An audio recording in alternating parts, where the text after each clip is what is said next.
Bonjour mes amis, soyez bénis. Je voudrais vous parler du miracle de la vie, tout ce qui nous entoure. Qu'est-ce que nous sommes? David a pu dire dans le psaume 139, au verset 14, « Je te loue de ce que je suis une créature aussi merveilleuse. » Il va rajouter, « Tes œuvres sont admirables, et mon âme le reconnaît bien. » David était en admiration devant la création de Dieu. Et ça, c'est le miracle de la vie.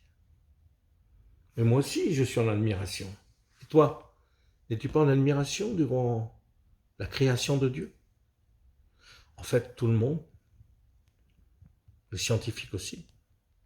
Et plus la science progresse, plus elle témoigne de la richesse et la diversité des espèces, de la faune, de la flore, de l'infiniment grand, de l'infiniment petit. Et on découvre toujours de nouvelles choses. Plus la science grandit, plus elle est émerveillée devant la diversité et devant cette preuve qui nous crève les yeux. Et c'est bon. Que c'est bon de se baigner dans la mer, que c'est bon de prendre un peu les rayons du soleil,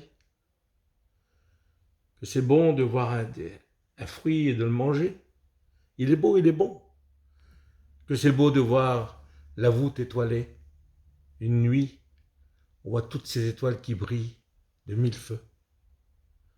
Quelle beauté quand on est par exemple en Savoie et qu'on voit des vallées verdoyantes avec des arbres.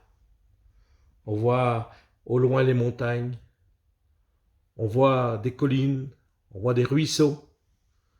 Que c'est beau. Une biche avec son petit leufan, un oiseau, des multitudes d'oiseaux qui volent ensemble, qui se déplacent ensemble. Un oiseau-mouche qui est grand comme ça, tout petit. Que c'est beau.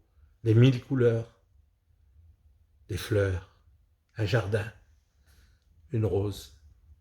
Peut-on rester indifférent à toute cette beauté et dire mais c'est normal, voilà, on se lève le matin, on va travailler, on fait nos affaires et on ne voit pas et on passe à côté de ces choses. Non, regardons autour de nous, ouvrons nos yeux et disons comme David, tes œuvres sont admirables et mon âme le reconnaît bien. Tous les hommes, même les plus grands scientifiques, Einstein, nous montrent qu'il n'y a pas de hasard. Il a dit, Dieu ne joue pas au dé. Beaucoup de scientifiques, surtout les meilleurs, disent que derrière ça, il y a une volonté, il y a un coup de pouce, il y a une main créatrice. Louis Pasteur a dit « Un peu de science nous éloigne de Dieu. Beaucoup de science nous y ramène. » Toutes les différentes sciences de ce monde, en fait, nous ramènent à Dieu. On a cru que Dieu était balayé. Nietzsche a dit que Dieu était mort. Et puis la science nous prouvait que Dieu n'existait pas. Mais comme la science a progressé, les avis ont changé. Aujourd'hui, les mathématiciens, les physiciens, les biologistes, ils témoignent qu'il n'y a pas de hasard. Tout est trop bien fait. Tout est trop parfait. Ils témoignent et ils s'aperçoivent qu'il y a une loi universelle qui régit l'univers et qui la maintient. Ça, c'est le miracle de la vie. Et la probabilité que tout cela vient du vide et du néant est quasiment impossible. En fin de compte, c'est beaucoup plus difficile à ne pas croire en Dieu que de croire en Dieu. Parce que de ne pas croire en Dieu, il faudrait dire que tout ça eh bien, vient du rien. Toute cette beauté, cette diversité, cette richesse, cette bonté viendrait du rien. Mais non, la probabilité est nulle. S'il y a une création, c'est qu'il y a un créateur. Et je m'étonne encore que devant cette beauté, cette immensité, cet infini, eh bien, des hommes rejettent encore la vérité, cette vérité qui nous crève les yeux. David a écrit, il a fait un hymne à la création de Dieu. Dans le psaume 8, au verset 3, il a dit « Quand je contemple les cieux, ouvrage de tes mains, la lune, les étoiles que tu as créées, qu'est-ce que l'homme pour que tu te souviennes de lui? Et le Fils de l'homme pour que tu prennes garde à lui. Nous sommes rien. Nous sommes tellement petits, Seigneur. » Mes amis, s'il y a une horloge accrochée à un mur, c'est qu'il y a quelque part un horloger. Il est écrit dans Hébreux 3,4, c'est Jésus qui va parler, il va dire « Chaque maison est construite par quelqu'un, mais celui qui a construit toute chose, c'est Dieu. » Quand nous sortons du sommeil le matin, que nous ouvrons les yeux et que nous respirons, c'est un miracle. C'est le miracle de la vie. Et cela est suffisant pour croire. Il n'y a pas besoin de plus. Eh bien, pourtant, Dieu donne beaucoup plus. Mais on n'en aurait même pas besoin. Regardez la parole de Dieu.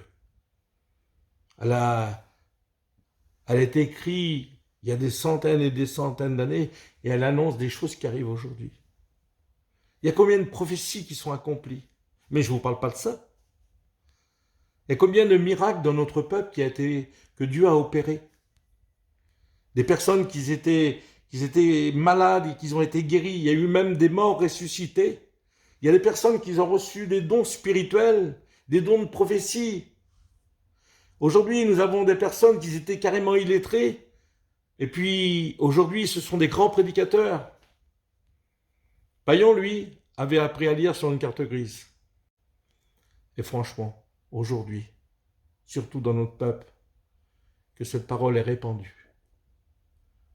Eh bien, devant cette vérité qui nous crève les yeux, comment on peut dire encore, mais qui a créé Dieu? Mes frères, mes amis, ne vous laissez pas rouler par le diable. Il veut votre perte. Et lui, ce qu'il veut, c'est ta perte. Et il veut que tu fasses le mal, encore et encore.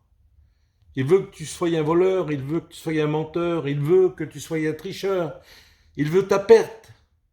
Il veut ta perte, mais la perte aussi de ta famille, de ceux que tu aimes. C'est lui qui pousse à dire, mais qui a créé Dieu? Il va dire, oui, mais Dieu est injuste, comme si que l'homme était plus juste que Dieu. C'est le diable qui pousse à dire, mais pourquoi le mal et les souffrances, si Dieu existe, il n'y aurait pas autant d'injustice sur la terre? D'autres se permettent de dire, Dieu, moi, c'est mon porte-monnaie. Mais je vous le dis de la part du Seigneur, l'argent ne vous mènera pas au paradis. Oh, ouvrez vos yeux. Ouvrez votre cœur et votre intelligence. Jésus a dit dans Marc 8, 17, « Êtes-vous encore sans intelligence? Vous ne comprenez pas? Vous avez le cœur encore endurci? Vous avez des yeux et vous ne voyez pas? Vous avez des oreilles et vous n'entendez pas? Rappelez-vous que c'est Dieu qui a créé toutes ces choses. » Jésus t'invite à ouvrir tes yeux. Il est écrit dans le psaume 19, et cela est suffisant pour te faire croire, pour que tu puisses tomber à genoux et dire, Seigneur, je te donne ma vie et mon cœur. Les cieux racontent la gloire de Dieu, et l'étendue manifeste l'œuvre de ses mains.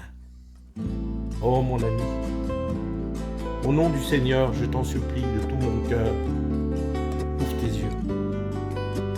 Et Dieu va changer toutes choses dans ta vie. Ouvre tes oreilles, et Dieu va changer toutes choses dans ton cœur. Ouvre ton cœur, car tu as besoin du Dieu. Tu as besoin d'un père, tu es un orphelin sans Dieu. Tu as besoin d'un frère, Christ peut l'être pour toi. Tu as besoin d'un soutien, le Saint-Esprit. Tu as besoin d'un sauveur.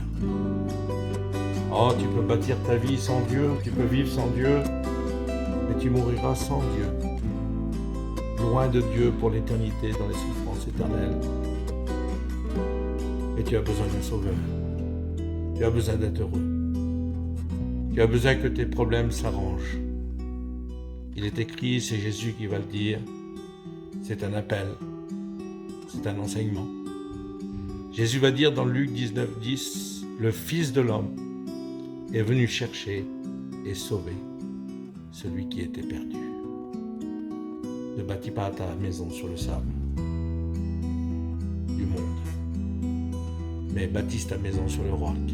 Le vent va souffler, la pluie va tomber, mais la maison va résister. Je voudrais faire une prière pour toi, à ce fin que Dieu te bénisse. Notre Père est dans tes bonnes mains. Sur celui qui écoute cette vidéo puisse se repentir et croire en toi. Seigneur, t'accepter comme Sauveur et Seigneur. Qu'il puisse suivre tes voies, Seigneur, et marcher, Seigneur, comme tu le veux, toi. Débarrasse-le, Seigneur, de ce fardeau, Seigneur, au pied de la croix. Qu'il vienne à toi, Seigneur Jésus, tel qu'il est, sans essayer de s'arranger, dire, Seigneur, je me viens vers toi tel que je suis. Prends-moi, accepte-moi. Et je peux te dire que tu auras l'assurance. Tu peux avoir l'assurance, si tu le fais, que tu es sauvé. Tu passeras de la mort à la vie. Que le Seigneur te bénisse.